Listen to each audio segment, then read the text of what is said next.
എടാ ഒരു അടിപ്പാവടയും കൂടെ ഉണ്ടേ. സാരി പാവാട ബ്ലൗസും ഉണ്ട്. ഇങ്ങനെ 1500 സാധനം ഇട്ട് കിടക്കേണ്ട കാര്യമുണ്ടോ? വല്ല നൈറ്റ് ഇട്ട് കിടന്നാ പോരെ?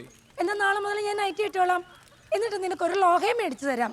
അതാകുമ്പോ പിന്നെ പാൻറ് ഷർട്ടും വലിച്ചു കയറ്റി കഷ്ടപ്പെടണ്ടല്ലോ. ഫോൺ അടിക്കുന്നുണ്ട് ചെല്ല്. ഫോൺ അടിക്കുന്നെന്ന്. ഒരു പാവാടക്കാരി. ഹലോ, ആരാ? ഇത് സോമൻ സാറിന്റെ വീടല്ലേ? ഇതെന്റെ വീടാ. അവൻ തന്നെ ഒരു അധികപ്പറ്റ. മോളേതാ? ഞാൻ സോമൻ സാറിന്റെ ഒരു ആരാധികയാണ്. സാറിനൊന്ന് കൊടുക്കോ? അയ്യോ, ഇപ്പൊ ഒരെണ്ണം കൊടുത്തതേ ഉള്ളൂ. അതിന്റെ ക്ഷീണം മാറിയിട്ട് പോരെ? ആണോ? എന്നാ ഞാൻ കുറച്ച് കഴിഞ്ഞ് വിളിക്കാം. അതായിരിക്കും നല്ലത്. അവനെ തുണി അലക്കുക.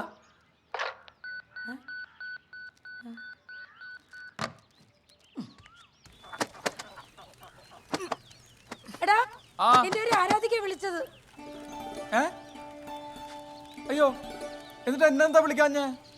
എന്ത് കണ്ടിട്ടാണെന്ന് അറിയത്തില്ല. ആ കൊച്ചിനെ വിളിക്കാന്ന് പറഞ്ഞിട്ടുണ്ട്.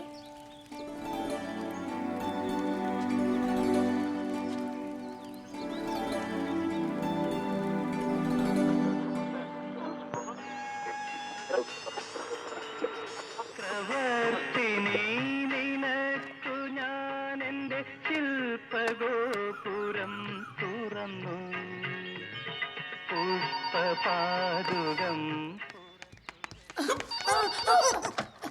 ഹലോ ഹലോ, സോമൻ സാറല്ലേ?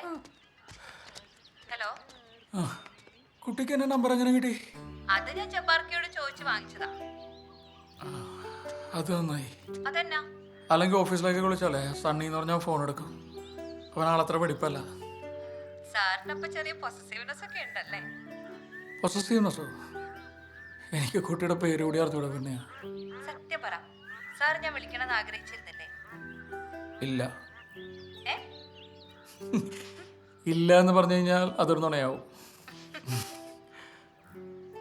കുട്ടിയുടെ പേരെന്തായിരുന്നു? ശാലിനി. ശാലിനി. ബേബി ശാലിനിയാണോ? ബേബി ഇല്ലാത്ത ശാലിനി.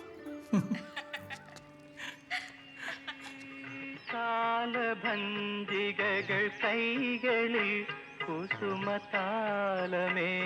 വരവേൽക്കും പഞ്ചലോകമണിമന്ദിരങ്ങളിൽ മൺവിളക്കുകൾ പൂക്കും ദേവസുന്ദരികൾ കൺകളിൽ പ്രണയദാഹമോ